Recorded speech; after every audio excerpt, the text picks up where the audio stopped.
Welcome to Panasonic Studio Hollywood. I'm Joe Conover with Panasonic, and I have the great pleasure today to introduce Nicole Pike, Global Sector Head of Esports and Gaming at YouGov, an authority in gaming analytics. Thanks so much for having me. I'm excited to be here. As you may know, we provide end-to-end technical solutions for remote broadcasting that are utilized quite a bit within education, in particular for remote learning, but also as well for gaming and esports. So may I ask you, what do you see micro-trending due to the recent pandemic and the pivot with COVID?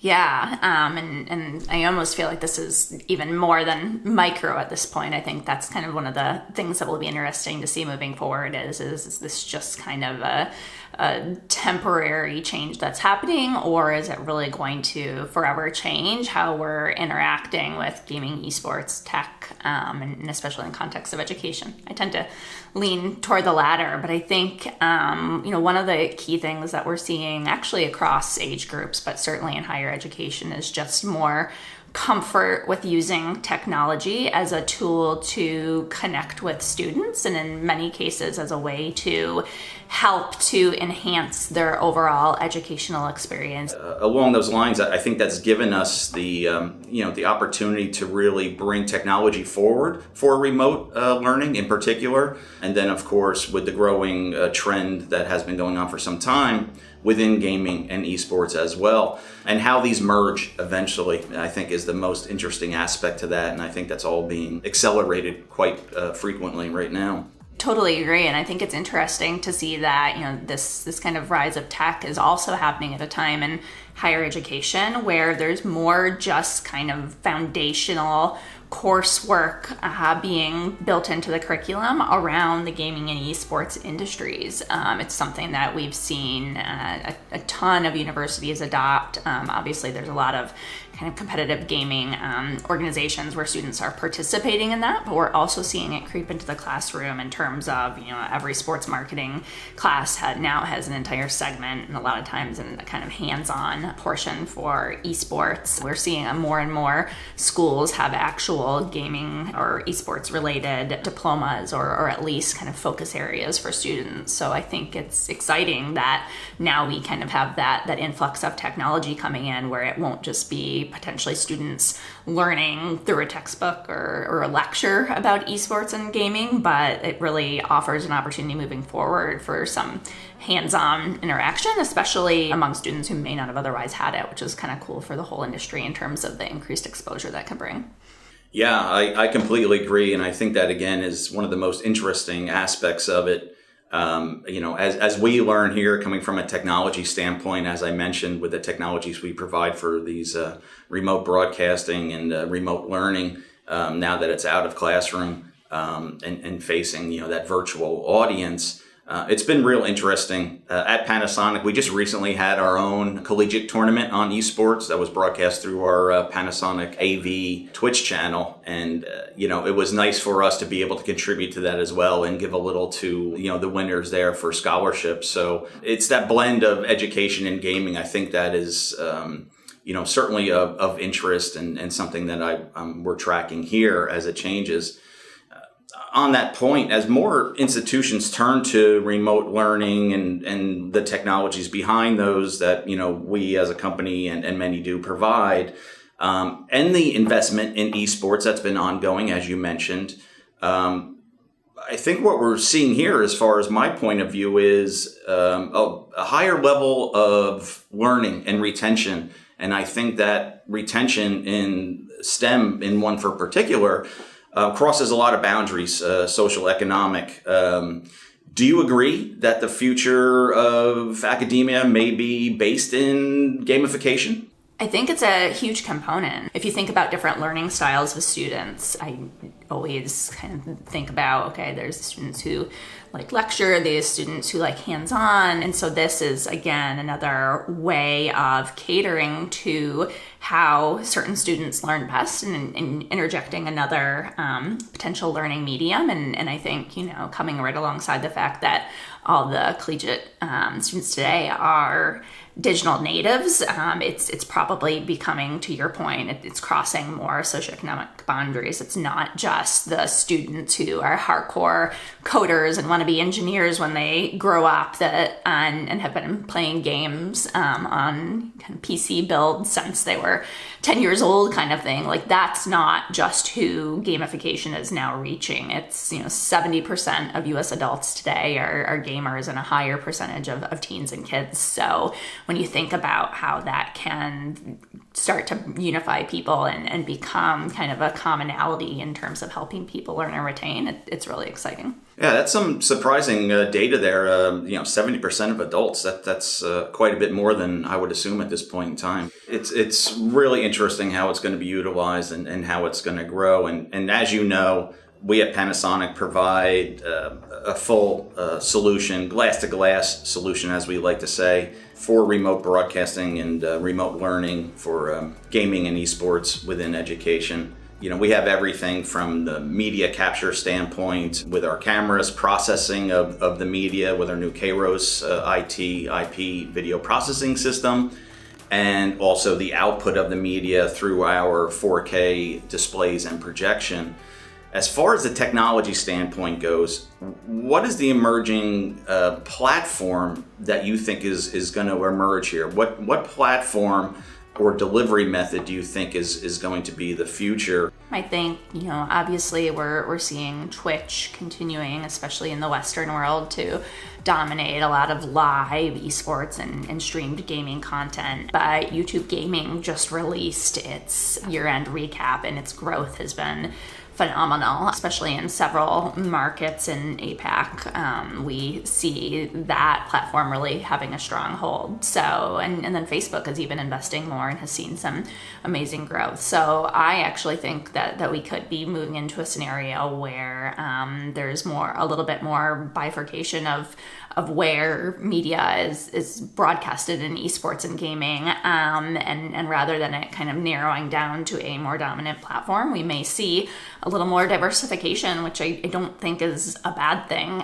especially if it kind of starts to create more competition, and you start to see more innovation as a result of having a few different options. Just as an example for those platforms, and Twitch is one of the newer social platforms that we have here at Panasonic in the AV department, our visual systems group, where we launched our Twitch channel not too long ago. As I mentioned earlier, we put on our own collegiate tournament there, and it was really surprising to see the adoption of that with very little effort put forth, quite frankly, in any promotion of that, just organic promotion. It was a 4-hour gaming event tournament within the higher education, as mentioned, and I think we had 6,000 viewers immediately. So it was very surprising to see how that's adopted, certainly on the Twitch platform, and the growth they've had there. So yeah, and that's one of the cool things about, I think, how platforms like Twitch, YouTube Gaming, where they've taken and consolidated a bit more the gaming related content in one hub. It really kind of speaks to and takes advantage of how millennials and even Gen Z are consuming content and searching for content. They're no longer going on a TV and looking at a channel guide and trying to figure out what to do or watch, or doing appointment viewing. There is a lot of kind of experimentation going on and trying different things out. And when someone goes to Twitch, some people do go directly for one particular streamer, but others kind of pop around and see what's happening. What do you see as, the participation of these guests within traditional sports? Is this, or traditional marketing? Who are the users on there? Are they interested in other things other than gaming per se? So the answer is emphatically yes. A lot of the research that we've done has shown, and it's a little bit different for esports versus people who, watch streamers that happen to be playing games. So for esports fans, for example, their number one love and passion is gaming. And then beyond that, they are much more well-rounded than I think the stereotypes out there tend to present them as. So they are also lovers of music and movies and live events when those are actually happening in person, and a lot of, the same things that those that, in that demographic that are a much broader percent of the population are also engaged with. But they do kind of love that competitive gaming side of things. The interesting thing that a lot of people don't realize is that a lot of them are actually also sports fans.